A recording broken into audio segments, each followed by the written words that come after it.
Assalamualaikum warahmatullahi wabarakatuh. Kita bertemu lagi di mata kuliah manajemen manajemen keuangan di kelas literasi. Kita akan berbicara mengenai laporan keuangan, arus kas, dan perpajakan. Pengertian laporan keuangan adalah untuk membantu pengguna dalam menganalisis laporan keuangan. Ada banyak ragam alat yang digunakan untuk memenuhi kebutuhan secara khusus. Laporan keuangan perusahaan merupakan objek sari analisis laporan keuangan. Laporan keuangan merupakan hasil akhir dari proses akuntansi, di mana dalam proses tersebut semua transaksi yang terjadi akan dicatat, diklasifikasikan, diikhtisarkan untuk kemudian disusun menjadi suatu laporan keuangan. Dalam laporan keuangan tersebut akan terlihat data kuantitatif dari harta, utang, modal, pendapatan, dan biaya-biaya dari perusahaan yang bersangkutan. Jadi laporan keuangan suatu perusahaan dapat dikatakan sebagai bentuk pertanggungjawaban pimpinan perusahaan yang berupa ikhtisar keuangan. Laporan keuangan ini disusun oleh manajemen perusahaan sebagai alat komunikasi yang dalam rangka untuk memenuhi kebutuhan internal dan eksternal perusahaan. Western tahun 2010 mendefinisikan laporan keuangan sebagai berikut. Financial statements are the principal means through which financial information is communicated to those outside an enterprise. This statement provides the company history quantified in money terms. Di mana statement keuangan merupakan prinsip yang berarti yang mengartikan melewati atau merupakan semacam bypass mengenai laporan keuangan dengan informasi keuangan yang bisa dikomunikasikan faktor dalam pengertian faktor internal perusahaan dan eksternal perusahaan. Statement ini membuktikan bahwa laporan perusahaan berkualifikasi di dalam terms keuangan. Selain itu, Imtike dan Smith tahun 2000 mendefinisikan laporan keuangan sebagai laporan yang terdiri dari dua bagian, yakni laporan internal dan eksternal. Laporan internal disiapkan berdasarkan permintaan manajemen yang hanya digunakan oleh manajer dalam perusahaan. Biasanya laporan ini adalah laporan mengenai akuntansi manajemen yang berhubungan dengan manajemen produksi perusahaan. Konsekuensinya adalah bahwa laporan ini tidak dapat digunakan untuk memakai laporan eksternal.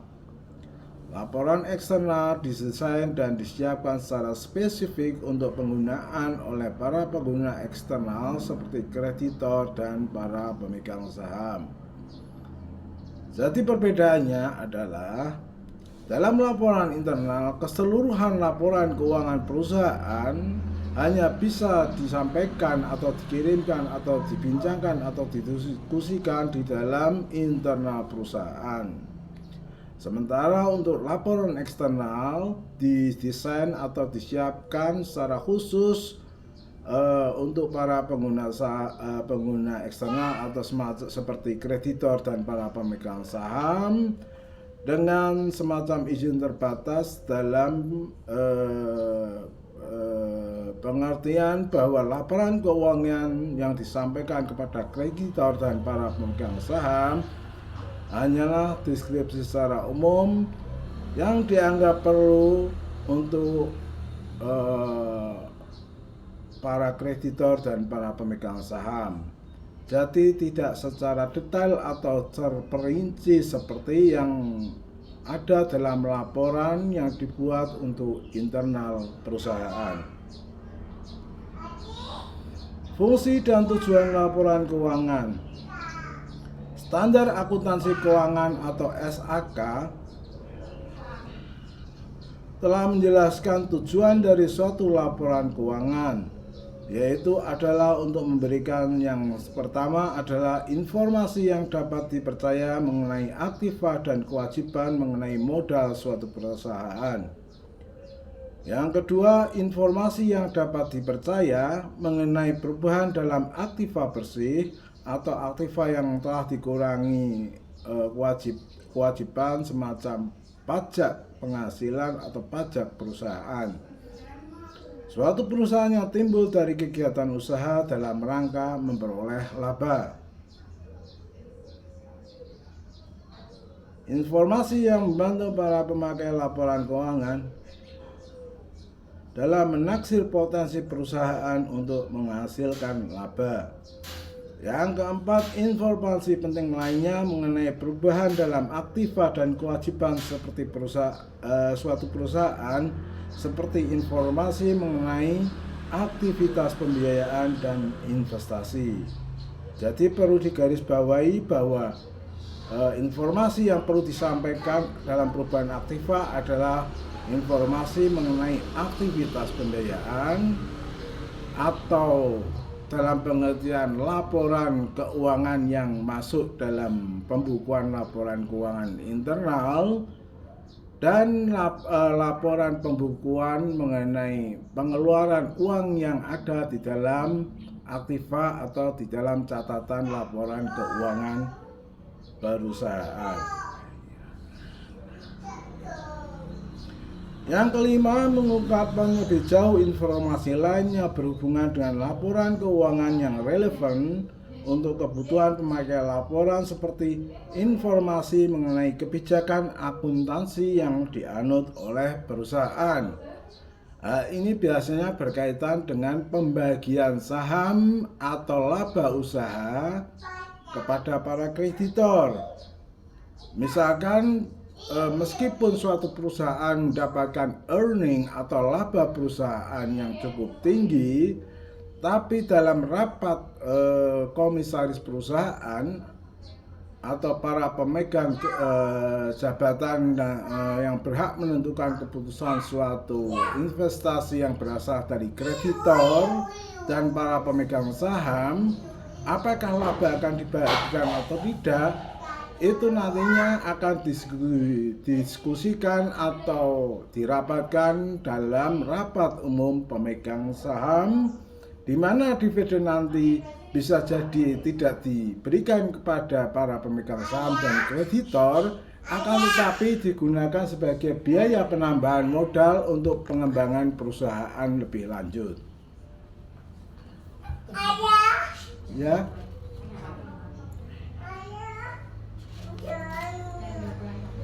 Komponen laporan keuangan menurut PSAK nomor 1 tentang penyajian laporan keuangan paragraf 7-9, laporan keuangan yang lengkap terdiri dari 5 komponen, yaitu yang pertama adalah neraca, yang kedua laporan rugi laba, yang keempat laporan perubahan ekuitas, yang kelima laporan arus kas dan catatan atas laporan keuangan. Namun jika diperlukan, perusahaan dapat pula menyajikan laporan tambahan seperti laporan mengenai lingkungan hidup dan laporan nilai tambah atau value added statement, di mana yang dimaksud dengan laporan mengenai lingkungan hidup adalah semacam customer responsibility sebagai bentuk jawaban dari perusahaan terhadap produk-produk perusahaan dan perusahaan mengenai responsibility perusahaan terhadap lingkungan sekitarnya maupun para pengguna atau pemakai produk.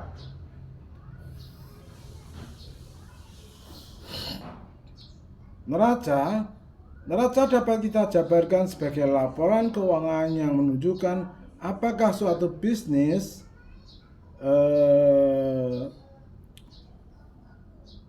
bernilai pada satu waktu. Neraca diturunkan dari istilah balance sheet atau keseimbangan, dari statement of financial condition serta statement of resource and liability, sehingga neraca merupakan laporan tentang posisi keuangan suatu perusahaan pada tanggal tertentu. Oleh karena itu, neraca sering disebut sebagai potret dari posisi keuangan perusahaan atau organisasi, karena kondisi keuangan yang disajikan pada neraca tersebut hanya terjadi pada tanggal tertentu, yaitu tanggal penyusunan neraca. Di luar tanggal penyusunan neraca, kondisi keuangan tersebut bisa berubah. Neraca biasa didefinisikan sebagai laporan yang mendeskripsikan keadaan keuangan pada suatu tanggal tertentu. Keadaan keuangannya dimaksud merupakan daftar yang sistematis tentang beberapa harta atau aset yang dimiliki perusahaan, beberapa hutang serta beberapa modal dari suatu perusahaan. Penyajian neraca dapat ditujukan untuk kepentingan yang umum, yakni untuk kepentingan di luar perusahaan. Misalkan laporan rugi laba perusahaan yang bisa disampaikan lewat mass media. Hal ini dilakukan demi menambah kepercayaan para kreditor serta para investor atau pemegang saham.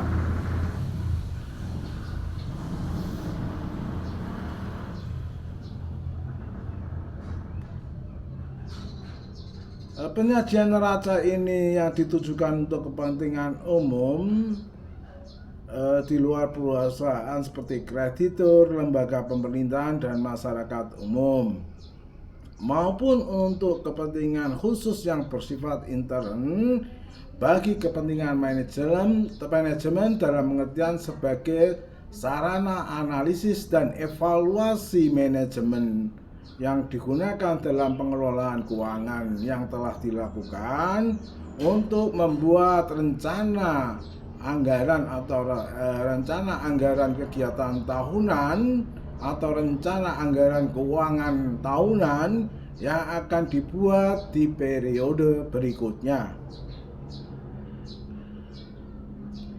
Pihak-pihak yang berkepentingan dalam mempelajari laporan neraca ini adalah: 1. Kemampuan perusahaan tersebut di dalam melunasi kewajiban-kewajibannya, baik jangka pendek maupun jangka panjang, pada saat kewajiban-kewajiban tersebut jatuh tempo. Yang kedua adalah untuk kemampuan mendapatkan laba, karena dengan semakin tingginya kepercayaan masyarakat sehingga akan menambah jumlah peserta kreditor atau investor yang akan membeli saham-saham dan menanamkan modalnya pada perusahaan. Yang ketiga adalah untuk kecenderungan perusahaan pada masa yang akan datang. Ini berkaitan dengan rancangan anggaran keuangan yang akan dipergunakan dalam kegiatan yang akan dipakai pada periode yang mendatang. Secara umum, neraca dan laporan keuangan lainnya memiliki dua bagian. Bagian pertama adalah kepala atau heading atau istilahnya title atau judul neraca yang berisi keterangan perusahaan atau pemilik neraca dalam pengertian neraca perusahaan. Kalau untuk perusahaan pribadi berarti kepentingan misalkan semacam CV, UD atau toko itu adalah neraca untuk toko yang dimaksud.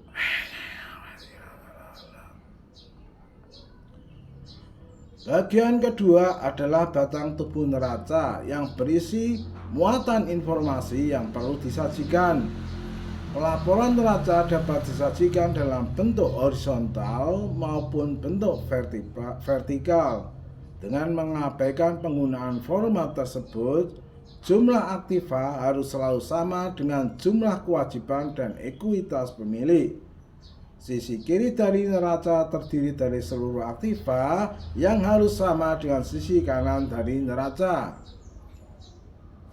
Penggunaan neraca ini adalah balance sheet atau keseimbangan antara aktiva atau sisi sebelah kiri dengan kewajiban dan ekuitas yang berada pada sisi sebelah kanan. Hal ini dalam institusi pemerintahan, neraca ini disebut adalah rencana anggaran pendapatan dan pembelanjaan daerah atau di dalam tingkat negara atau nasional adalah RAPBN, di mana balance sheet-nya neraca RAPBN antara jumlah aktiva dan jumlah kewajiban serta ekuitas itu jumlah totalnya atau saldo secara total antara aktiva dengan kewajiban dan ekuitas adalah sama.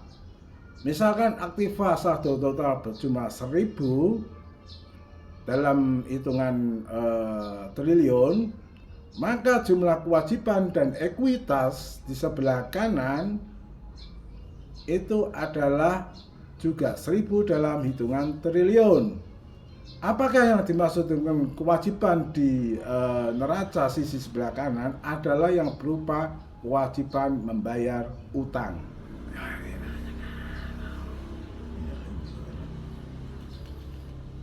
Jadi semakin jelas bahwa neraca ini penggunaannya tidak hanya untuk sebuah perusahaan saja, tapi juga bisa digunakan untuk institusi pemerintah dalam pembuatan neraca anggaran laporan pembiayaan institusi pemerintah, di mana dalam pembuatannya misalkan untuk pengajuan berupa rencana, sementara saat untuk laporan pertanggungjawabannya di akhir periode di mana neraca itu dibuat, itu adalah merupakan laporan keuangan aktiva yang masuk dan jumlah utang serta ekuitas instansi yang dimaksud, di mana antara sisi aktiva dan kewajiban atau utang dan ekuitas instansi pemerintah tersebut jumlah totalnya antara kanan dan kiri adalah sama. Demikian mengenai laporan keuangan kita bicarakan. Jadi semakin jelas bagaimana kita membuat laporan keuangan yang berupa neraca.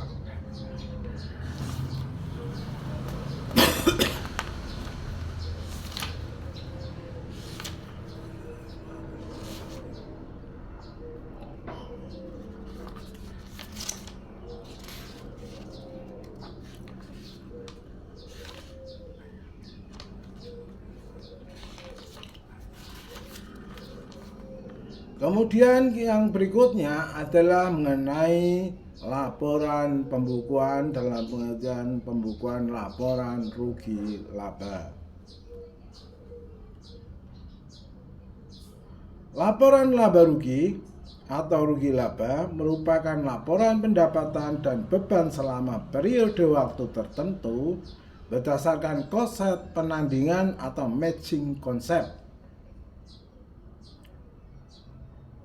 Konsep ini diterapkan dengan menandingkan beban, artinya beban yang dipunyai oleh perusahaan yang berupa biaya operasional, biaya upah, dan sebagainya,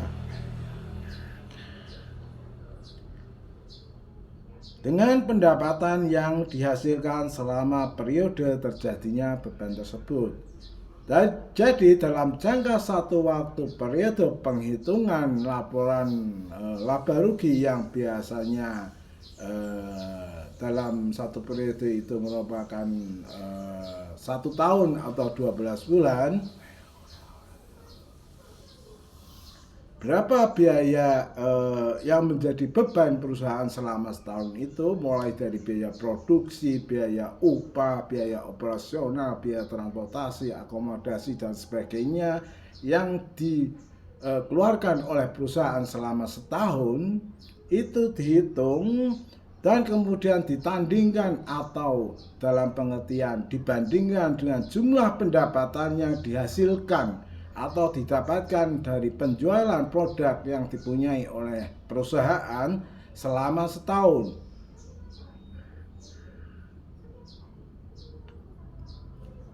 Apabila terjadi selisih di mana biaya yang dikeluarkan atau beban perusahaan yang dikeluarkan atau yang dipunyai perusahaan lebih tinggi, sementara pendapatannya berjumlah lebih rendah, maka hal itu disebut bahwa perusahaan dalam laporan laba ruginya mengalami kerugian alias tidak mendapatkan laba.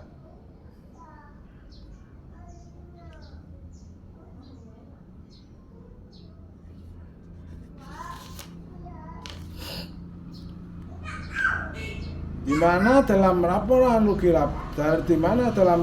laba rugi tersebut, yang pertama adalah yang dimasukkan adalah yang pertama adalah pendapatan dari penjualan selama satu periode atau dalam 1 tahun.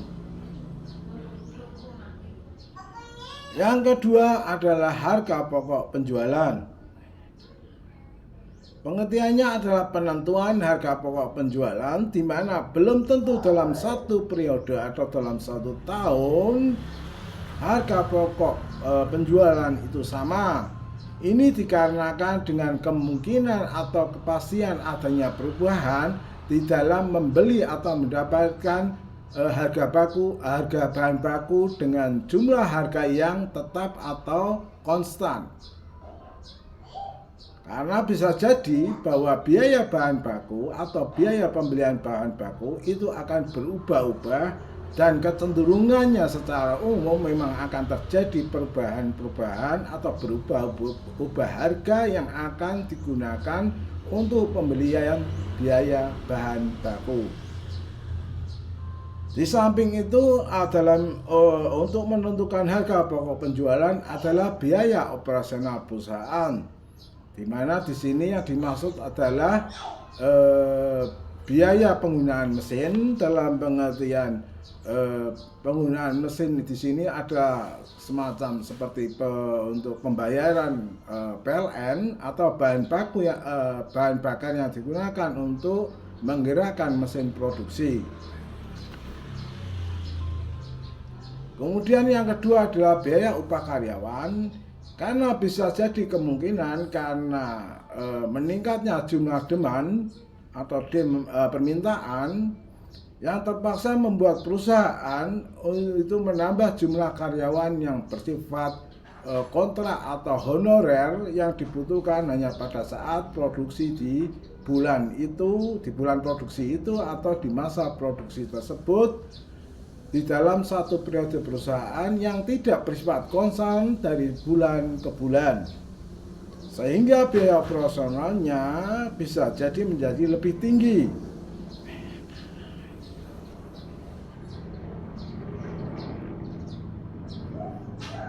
Kemudian yang ketiga adalah biaya iklan.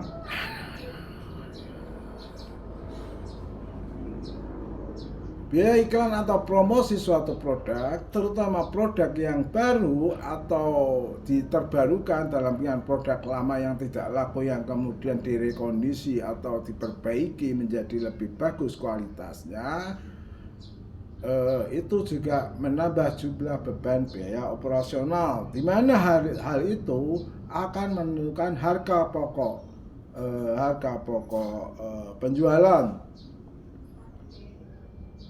Dan yang kemudian yang paling penting adalah jumlah laba atau profit yang ingin didapatkan oleh perusahaan dari persatuan, dalam pengertian per satu jumlah produk itu akan diambil keuntungan sejumlah berapa yang dihitung dari biaya harga pembuatan atau harga pokok produksi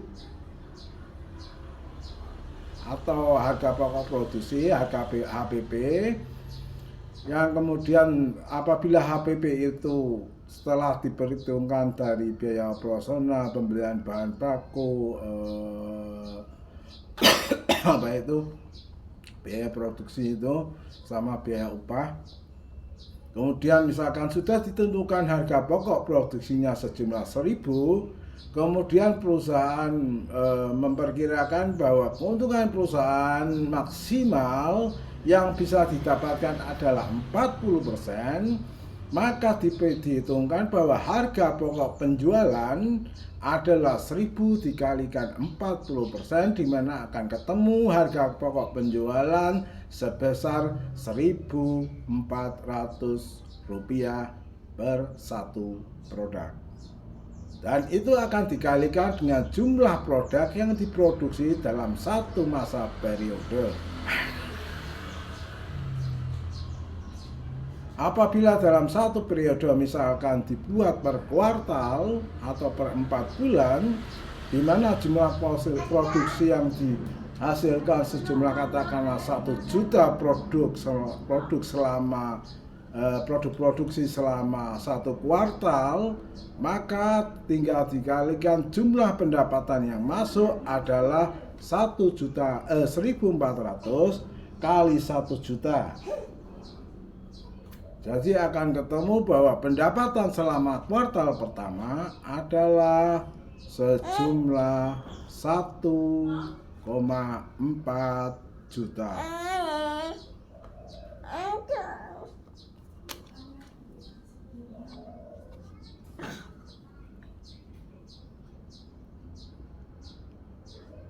Yang ketiga adalah dalam laporan laba rugi adalah laba kotor. Laba kotor ini adalah pendapatan dari hasil penjualan perusahaan selama 1 periode. Misalkan laba kotor perusahaan dalam 1 periode sejumlah 1 miliar, itu akan dikurangi oleh pajak atau tax yang besarnya sejumlah yang ditetapkan oleh pemerintah pada waktu pajak itu dikenakan.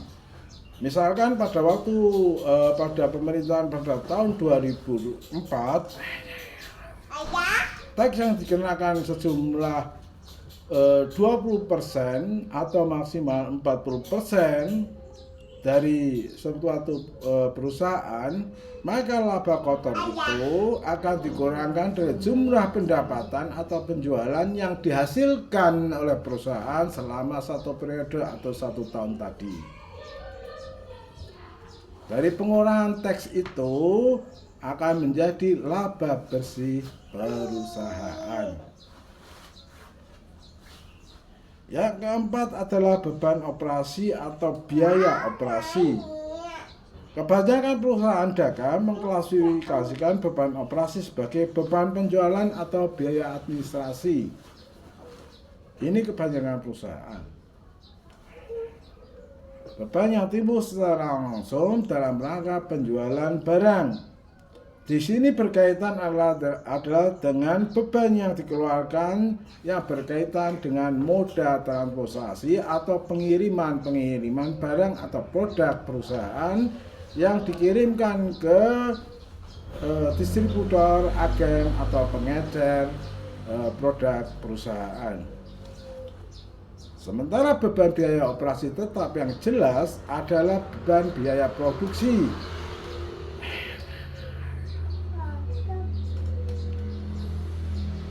Jadi beban operasi atau beban operasional adalah beban biaya operasional dalam laporan laba rugi. Yang kelima, laba dari operasi. Kelebihan laba kotor terhadap total beban operasi disebut laba dari operasi atau income from operation, di mana harga pokok penjualan yang ditetapkan oleh perusahaan itu tidak sama setelah melewati proses distribusi melalui moda transportasi. Misalkan dari perusahaan dikirimkan ke distributor, itu seharga misalkan satu produk tadi harga penjualan dari perusahaan adalah 1.400 per produk, maka bila biaya per satu produk sampai di distributor adalah Rp200, maka harga pokok produksi yang didapatkan oleh distributor adalah sejumlah Rp1.600. Maka distributor akan menetapkan laba yang ingin didapatkan oleh distributor, bukan produsen, sejumlah misalkan 20%, maka Rp1.600 kali 20%. Dari distributor itu yang dinamakan laba kotor operasi. Demikian selanjutnya, kemudian dari distributor ke agen sendiri akan memungut biaya dari harga pokok penjualan yang didapatkan dari distributor yang memasarkan produknya. Sampai kemudian ke pengecer, artinya dalam segmen terakhir, di mana harga pokok penjualan di pengecer atau penjual itu sudah berbeda harga pokok penjualannya daripada harga pokok penjualan yang ada di produsen atau di pabrik.